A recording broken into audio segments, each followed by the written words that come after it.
आता मानेचा प्रॉब्लेम आहे, डोळ्यांचा आहे, पण आता सध्या तिथं गर्दी आहे. पण आता आम्ही मानेचं घेतलंय, पण डॉक्टरांनी चांगलं आहे ते औषध वगैरे लिहून दिलेले. पूर्ण आरोग्य शिबिराबाबत काय वाटतं तुम्हाला, कसं आहे? नाही, खूप छान आहे वातावरण, कसलं आहे? वातावरण छान आहे, भाऊनी खूपच छान काम केलेलं आहे. ओके. आणि ज्यांनी आयोजित केले त्यांना काय सांगाल?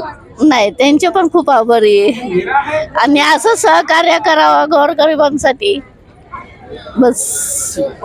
महाआरोग्य शिबिराचा आजचा दुसरा दिवस. नवी सांगवी येथील हे आरोग्य शिबिर आता संध्याकाळचे 5 वाजता, तरी देखील इथे नागरिकांची संख्या वाढत आहे आणि आरोग्य उपचार घेण्याचा प्रयत्न प्रत्येक नागरिक इथे येऊन करतोय.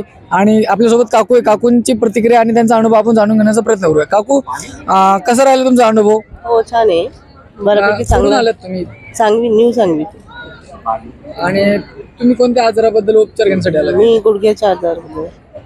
कसं राहिला?